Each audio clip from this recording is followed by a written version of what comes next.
पिताश्री, आखिर कौन थे वो महान और रहस्यमयी योद्धा जिन्होंने लगातार 28 दिनों तक हमारे मामा जी श्री कृष्ण से भयंकर युद्ध किया और फिर बाद में वही मामा जी के ससुर भी बने? पुत्रों, तुम जिस महायोद्धा की बात कर रहे हो वो कोई साधारण प्राणी नहीं था। वो था अमर और महाबली जामवंत। ये वही योद्धा थे जिन्होंने त्रेता युग में प्रभु श्री राम की सहायता की थी, हनुमान जी को उनकी भूली हुई शक्तियाँ याद दिलाई थीं और भगवान विष्णु के वामन अवतार की अत्यंत तेज गति से परिक्रमा की थी। सृष्टि के प्रारंभिक समय में जब देवताओं और असुरों के बीच संघर्ष बढ़ने लगा, तब धर्म की रक्षा के लिए ब्रह्मांड को एक महान योद्धा की आवश्यकता थी। उसी समय भगवान ब्रह्मा गहरे ध्यान में बैठे थे। तभी अचानक उन्हें जम्हाई आई और उनकी उसी दिव्य जम्हाई से एक विशाल और शक्तिशाली प्राणी उत्पन्न हुआ। उसका शरीर रीछ के समान विशाल था, लेकिन उसके भीतर देवताओं जैसी दिव्य शक्ति थी। उसकी गर्जना से दिशाएं कांप उठीं।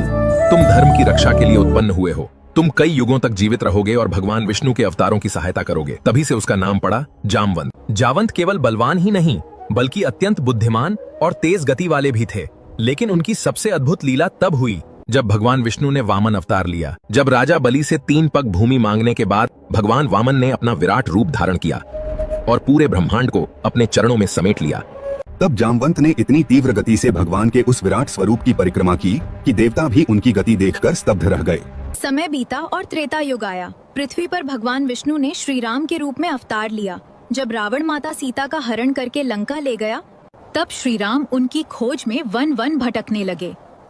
उसी समय उनकी भेंट जामवंत से हुई। जामवंत ने तुरंत पहचान लिया कि श्री राम कोई साधारण मनुष्य नहीं, बल्कि स्वयं भगवान विष्णु के अवतार हैं। जब वानर सेना समुद्र तट पर पहुंची और कोई भी लंका जाने का साहस नहीं कर पा रहा था, तब जामवंत की नजर शांत बैठे हनुमान पर पड़ी। हनुमान बचपन के श्राप के कारण अपनी शक्तियां भूल चुके थे। तब जामवंत उनके पास गए और बोले, हे पवन पुत्र, क्या हुआ? जामवंत जी, मैं तो एक साधारण सा वानर हूँ। आखिर मैं ये पूरा समुद्र लांघकर लंका कैसे जाऊँ? मैं इस कार्य को करने के लिए असमर्थ हूँ। हनुमान, तुम कोई साधारण वानर नहीं हो।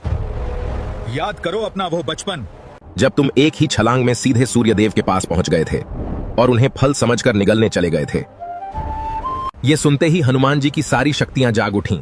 उनका शरीर पर्वत के समान विशाल हो गया और एक ही छलांग में समुद्र पार करके लंका पहुंच गए।